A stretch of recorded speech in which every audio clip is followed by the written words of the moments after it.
Hey, Mrs. Carr, Mrs. Fry's class. Today is Tuesday, so you will be doing science for me. We're going to do a big review today.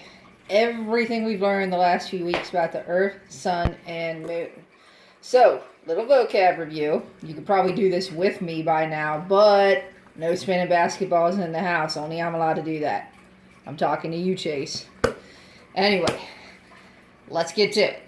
Remember, the axis is the imaginary line that a rotating object spins on. The Earth spins on an imaginary axis. It's tilted at 23.5 degrees. We don't feel that tilt because the Earth's so big that we don't feel that slight tilt, but it actually is tilted that way. The Earth rotates or spins on that axis. That's why you don't do it now. Once every 24 hours. So if you're the sun, right now it's rotated towards the sun's daytime and nighttime and so on. It takes 24 hours to complete that whole rotation. That's why 24 hours in a day. The Earth is also revolving while it is rotating. It revolves around the sun. Now I'm the sun. Revolving just means to go around something. So the Earth's actually rotating and revolving at the same time. I can't rotate and revolve at the same time. I can try, but I'll lose it. I'm not a globetrotter. As it's revolving around the sun, that takes 365 days. That's our year. It follows a circular orbit, fancy word for the path it takes. So, the Earth rotates on an axis, revolves around the sun in a circular orbit. Let's talk about seasons. Remember, the reason we have seasons is because of the tilt on that axis that we talked about already. There are times in our revolution around the sun that we are getting more direct sunlight because of that tilt. So we would have spring, summer. There's times where we're getting less direct sunlight during opposite times of the year, and that's when we would have fall and winter. So the reason for the season has nothing to do with how close we are to the sun. We don't bounce back and forth like that. We burn up. It has to do with the tilt of the Earth's axis. At times, the northern hemisphere gets more direct sunlight. At times, less direct sunlight. Also, let's review eclipses. Remember, eclipse is a fancy word for blocking something.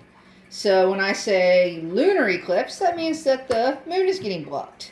So let's pretend right now that my fist is the moon, you are the sun, the basketball is the Earth. Normally they don't line up because of that they're orbiting in their circular orbits, and it's very rare that they would line up perfectly. But when that does happen, where the Earth is in between the sun and the moon, that's a lunar eclipse. Let's reverse that. Now the moon is between the sun and the Earth. That's a solar eclipse. Lunar eclipse, solar eclipse. Like I said, it doesn't happen all that often because they're constantly in their revolution and in their orbit, so it's very rare that all three of those things would line up in a direct path. Last word to review, satellites. Remember, a satellite is just the word for something that revolves around something else.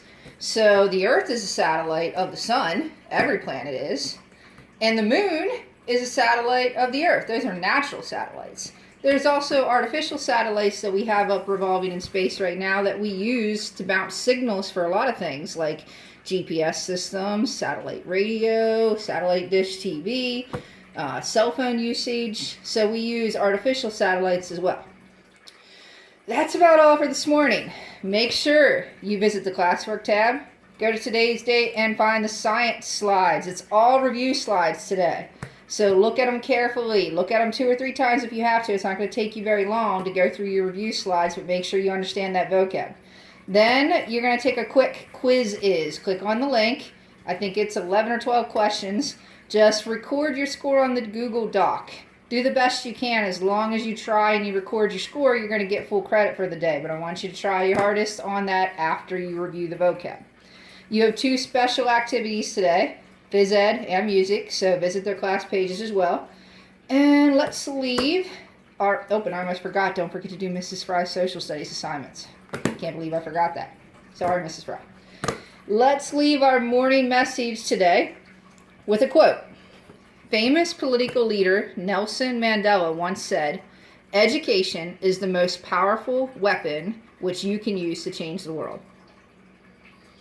So goodbye for now, and remember, each day you can choose to arm yourself with the powerful weapon of an education.